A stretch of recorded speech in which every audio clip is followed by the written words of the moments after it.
बूंद के एक सीकर से पूरे त्रिभुवन में सुख फैला हुआ है। जो आनंद सिंधु सुख राशि सीकर तय त्रैलोक सुपासी।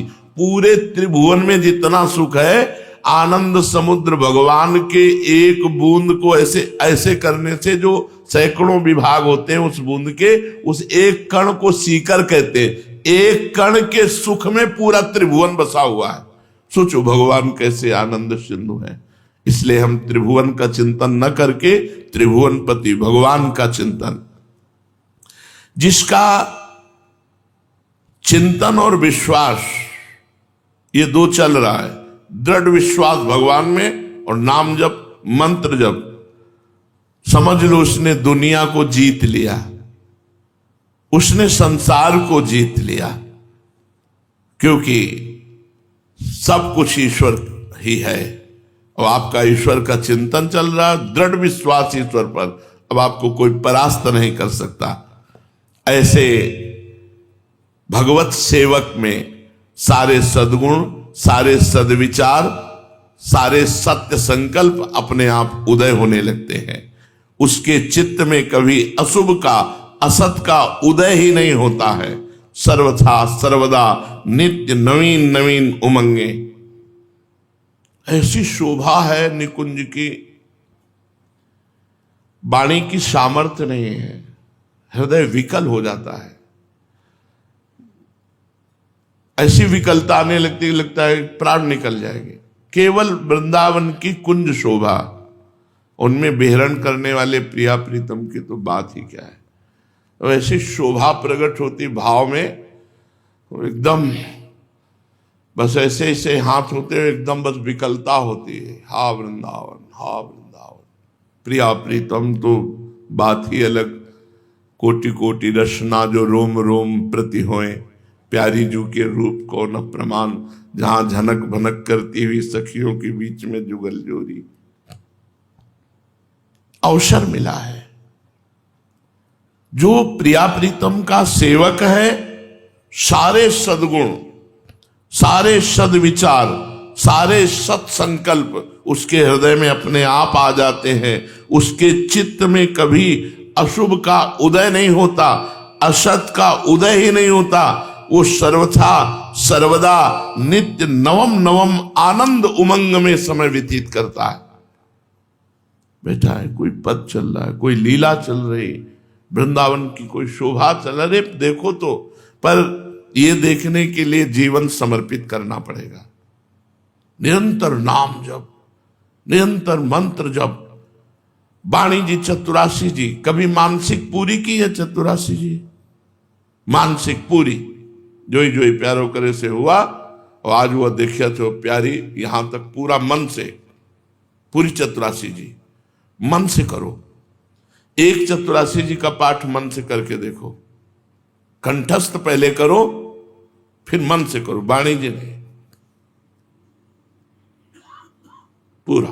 और हर पद में जय जय को 2 बार कहो। जय जय श्री हरिवंश हंस हंसिनी सांवल गौर, कहो कौन करे जल तरंग न्यारे। जय जय। अब मन तुम्हारा पकड़ेगा कि ये पहला पद पूरा हुआ, नहीं तो 5-5, 10-10 पद पूरे हो जाएंगे, आप पकड़ ही नहीं पाओगे।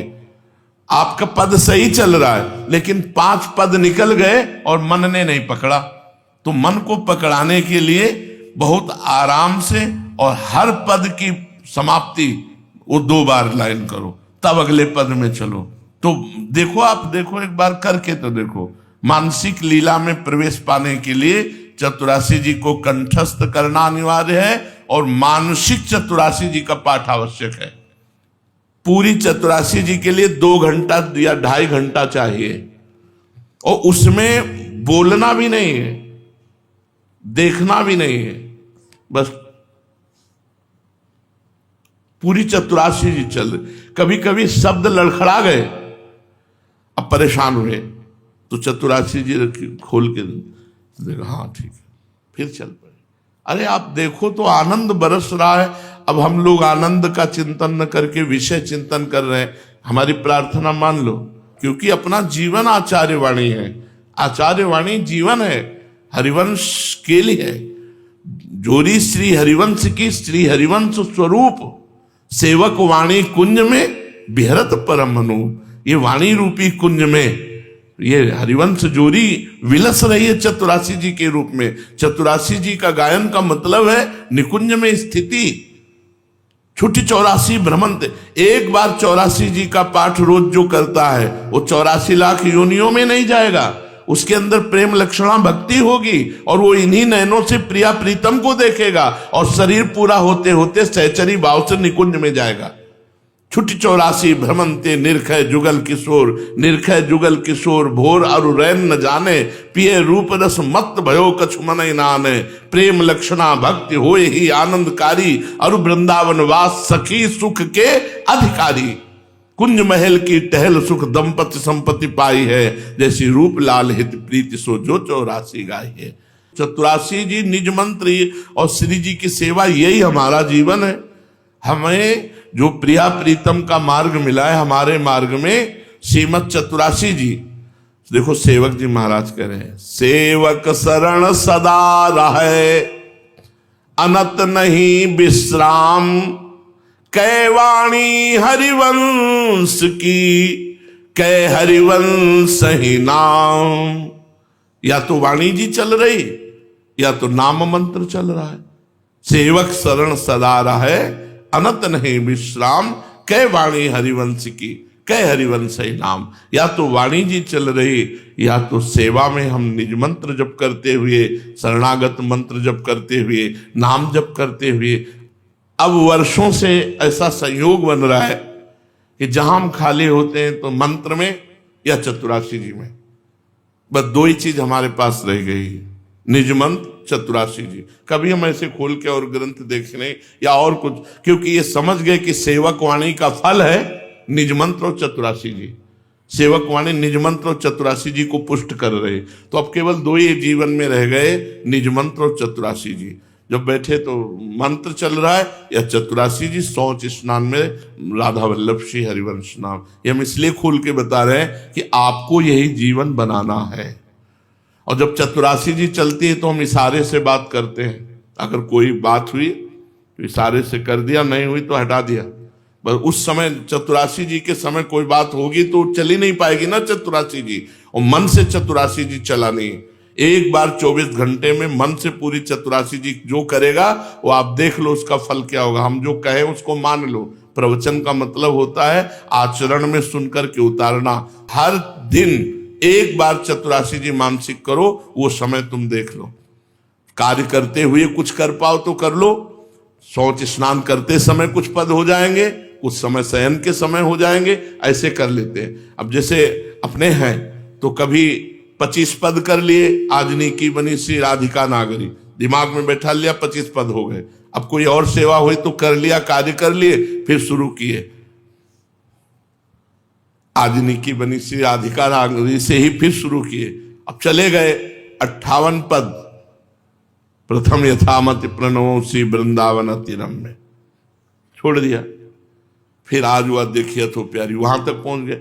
कभी जब समय मिला तो पूरा एक ध्वनि से चल। अरे बहुत आनंद, 2.5 घंटा मन कहीं नहीं जाएगा, क्योंकि मन जाएगा तो आप कर ही नहीं पाएंगे। अगला पद कौन सा है आपको पता ही नहीं होगा। कंठस्थ कर लो तो अगला पद आपको पता है कौन सा पद हो।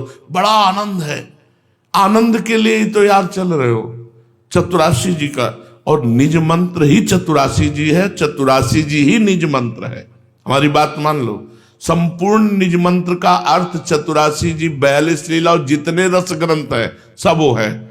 जिनको निज मंत्र मिल गया, अमृत मिल गया, चुपचाप उसका पान करो। निज मंत्र और 84 जी, ये दो तो हमारा जीवन बन जाना चाहिए। सेवा जीना है, इसलिए सेवा के लिए जो हमारे शरीर के अंग हैं वो सेवा में लगे। समाज सेवा, गृहस्थी सेवा, जो भी सेवा हो, लेकिन हमारे आंतरिक जीवन के दो ही लक्ष्य हैं, निज मंत्र और 84 जी। निज मंत्र चल रहा है या 84 जी चल रही है, इससे खाली मत रहो। 84 जी फंस जाओगे, तुम्हारा मन फंस जाएगा 84 जी में। देखना, देखो तो आप करके।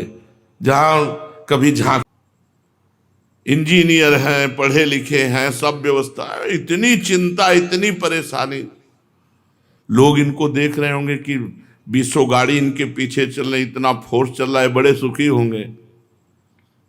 बड़ा दुख है। सुखी कौन है? जो भगवान के चरणों के आश्रित है। पक्का विश्वास मान लो, हरिवंश महाप्रभु के वचन, इह परलोक सकल सुख पावत, मेरी सो भैया कृष्ण गुण संचु। भगवद आश्रय, भगवान की शरण में है तो इह परलोक सकल सुख पावत, मेरी सो भैया कृष्ण गुण संचु। मान लो हमारी बात। राधा राधा राधा राधा, इस लोक में भी सुखी रहोगे, परलोक में भी सुखी रहोगे। हे प्रभु, आय से व्यय अधिक है, क्योंकि मैं अविनीत कामनाओं के द्वारा परास्त हो चुका हूं। कामनाएं, एक कह रहे थे कि बड़ी मुश्किल से अपना घर द्वार सब ठीक किया, जब दूसरों का घर देखते हैं बड़ा घर हो बढ़िया, तो मेरे जलन पैदा होती है कि हमको भी ऐसा घर चाहिए। तो हम कहा ऐसे तो कभी पूर्ति होने वाली नहीं, जब वैसा घर हो जाएगा तो तुमको माया और वैसा दिखाएगी। तो ऐसे देखते देखते पूरा जीवन चला जाएगा, कभी पूर्ति होने वाली नहीं। उस घर की याद करो जहां मरने के बाद मिलना है। वो घर परमात्मा का है, उसके लिए नाम जप करो। इस घर में तो जैसे बने गुजारा कर लो, चंद मिनटों की बात है, पता नहीं कब मृत्यु हो जाए, शरीर छूटे, चलना है प्रभु के पास। यहां तो ऐसे गुजारा करो जैसे स्टेशन में, यहां ऐसे गुजारा करो जैसे सरकारी आदमी को गाड़ी और बंगला मिलता है। उसको ये नहीं होता कि खिड़की ठीक करवानी, क्योंकि सरकारी है, अपना ठीक करवावे, हमें तो पता नहीं कब ट्रांसफर हो जाए। ऐसे पता नहीं शरीर का कब ट्रांसफर हो जाए। होश में निरंतर नाम जप करो, भगवत आराधना करो। हे प्रभु, ये कामादि दोषों का इतना प्रभाव बढ़ गया है कि अब मेरा बस नहीं चलता। खेद है, मुझे उस दिन का भय नहीं है जिस दिन मृत्यु आएगी। खेद है, भय होना चाहिए। भय हो जाए तो अभी सबको होश में चलने लगे कि यार मरना है, पाप करके क्यों मरे, मरना है तो पुण्य करके मरे, भगवान का भजन करके मरे। हे प्रभु, मैं आपकी शरण में हूं, आप कृपा करके हमें संभाल लो। तप्तम तपो नहीं कदापि मयेह तन्वा, वाण्या तथा नहीं कदापि तपश्च तप्तम, मिथ्याभिभाषण परेण न मानसं हि, तस्मात् त्वमद्य शरणं मम दीन बंधु। हे भगवान, मैंने इस जीवन में कभी शरीर से परम पवित्र तपस्या नहीं की।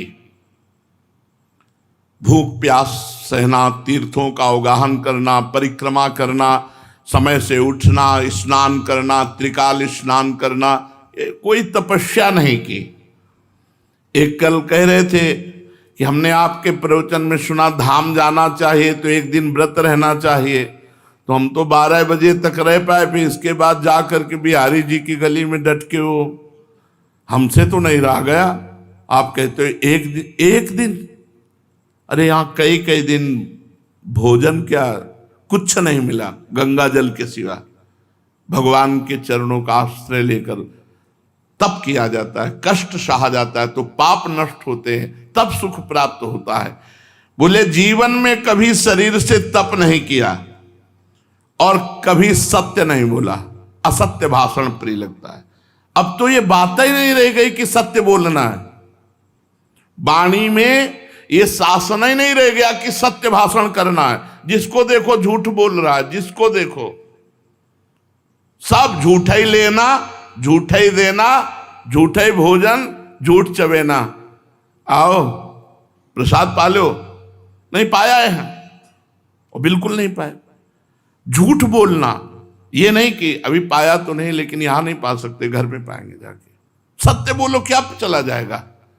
थोड़ा वो सामने वाले को अगर जलन पैदा होगी तो कोई बात नहीं, आप सत्य बोलो, सत्य बोलिए, कोशिश कीजिए सत्य बोलने की।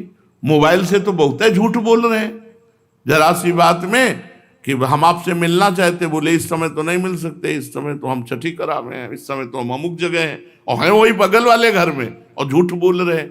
मोबाइल से, व्यापार से, नाना प्रकार के प्रयत्नों से हम झूठ बोल बोलकर पाप का पहाड़ तैयार कर रहे हैं। और लोग झूठ बोलना पाप ही नहीं समझ रहे। झूठ बोलना बड़ा भारी पाप है। नहीं असत्य संपातक पुंजा, पुंजा माने समूह।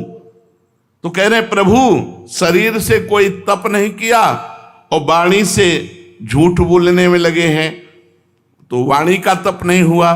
और मन सदैव गंदी बातों का चिंतन करता है, तो मानसिक तप नहीं हुआ। तो दीन बंधु मेरा उद्धार कैसे हो सकता है? शरीर भोगों में लगा है, मन भोगों का चिंतन कर रहा है, वाणी झूठ बोल रही, मेरी दुर्गति निश्चित है। इसलिए हे दीन बंधु मैं आपकी शरण में हूं, मुझे बचा लीजिए। स्तब्धम मनो मम सदा नहीं याति सौम्यम चक्षुष्यमेन तो पश्यति विश्वरूपम वाचा तथैव न वदेन मम सौम्य वाणी तस्मात् त्वमद्य शरणम मम दीन बंधु। हे भगवान, अब जड़ हो गया हो, विवेक नहीं है, बुद्धि काम नहीं कर रही, लाख प्रयास करो बस वही संसार का चिंतन। हम ये देखते हैं, प्रयासरत होकर तो भजन कर सकते हो, अगर छोड़ दिया तो भी भजन नहीं होने वाला। हम कई साधकों को देखते हैं, हम तो भगवान के आश्रित हैं, तो निरंतर भजन होना चाहिए। अगर भजन नहीं हो रहा तो आप भगवद आश्रित नहीं हो, क्योंकि जिसका आश्रय लिया जाता है उसी का चिंतन होता है। आप किसी देहधारी का चिंतन कर रहे हैं, किसी विषय का चिंतन कर रहे हैं, प्रपंच का चिंतन कर रहे हैं, तो आप प्रपंच के आश्रित हो, भगवान के आश्रित नहीं। जो भगवान के आश्रित होता है उसका निरंतर भगवान का सुमिरन होता है। तो प्रभु मैं जड़वत ज्ञान शून्य हो रहा हूं। क्यों? क्योंकि जड़ संसार का चिंतन हो रहा है, ये जड़ भोगों का चिंतन हो रहा है। अगर चैतन्य सच्चिदानंद रूपाय प्रभु का चिंतन हो तो अभी ज्ञान जागृत हो जाए। प्रभु इसी के कारण मेरी आंखें अज्ञान के कारण स्त्री पुरुष देख रही, और जबकि आप विराजमान हो, वासुदेवास्तवमित सा महात्मा सुदुर्लभा, सब जगह भगवान विराजमान है, सिय राम मैं सब जग जानी। हे नाथ, मेरे नेत्रों का दोष ये है कि ये जड़ चैतन्य देख रहा है, स्त्री पुरुष देख रहा है, विश्व रूप आपका दर्शन नहीं कर रहा।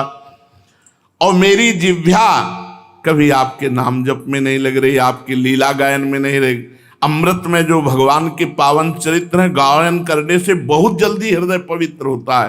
तो नाथ, अब मेरी समझ में आ गया कि मेरा उद्धार नहीं होगा, मेरा उद्धार तो अब आपकी कृपा से होगा।